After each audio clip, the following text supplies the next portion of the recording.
wabarakatuh. Waalaikumsalam warahmatullahi wabarakatuh.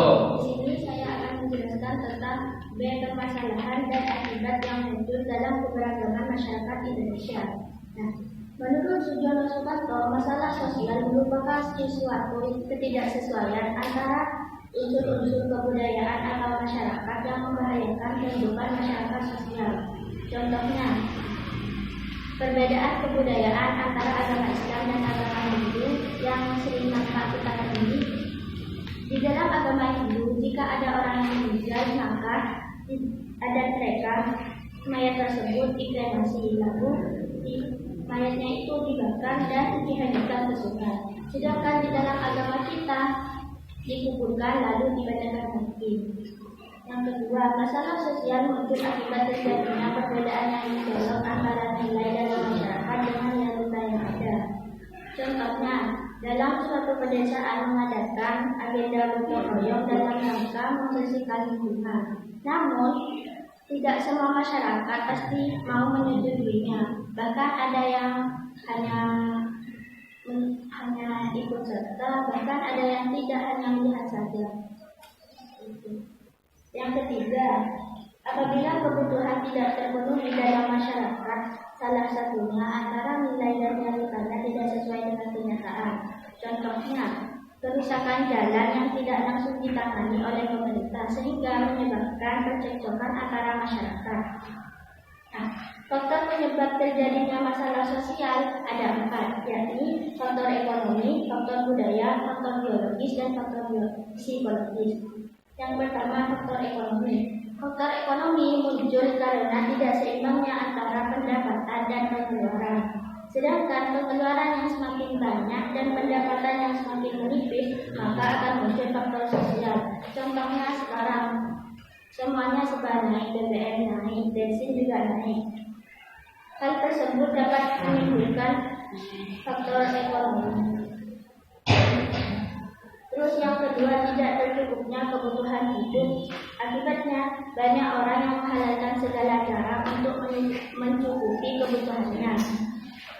Contohnya seperti mencuri.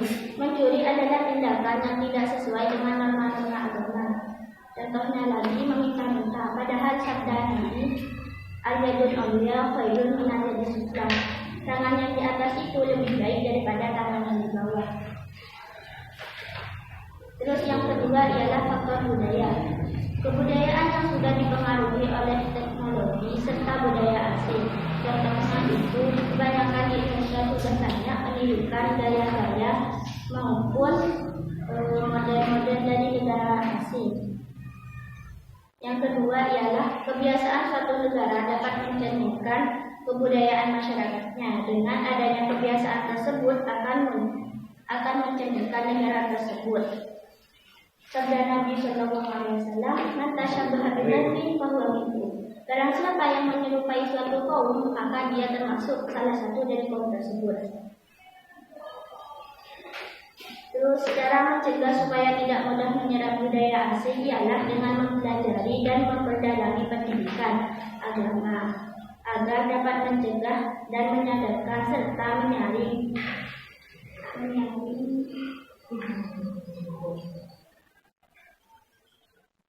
hal-hal positif dan negatifnya.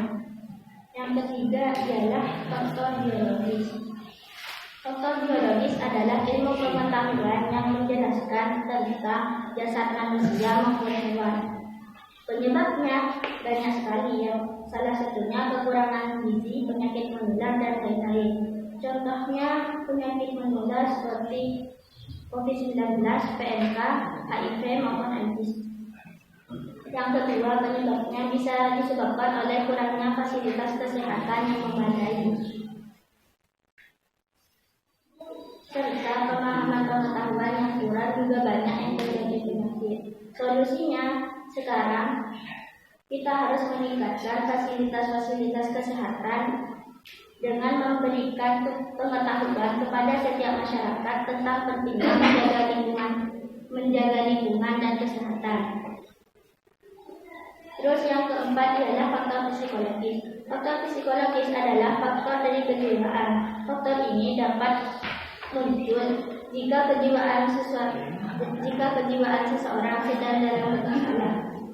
Akibatnya dapat menimbulkan stres yang berlebihan maupun hal-hal negatif lainnya.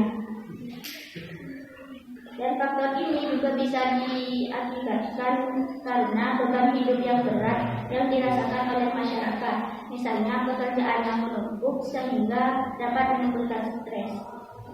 Lalu, stres tersebut menjadi luapan emosi yang nantinya menjadi konflik antar anggota masyarakat.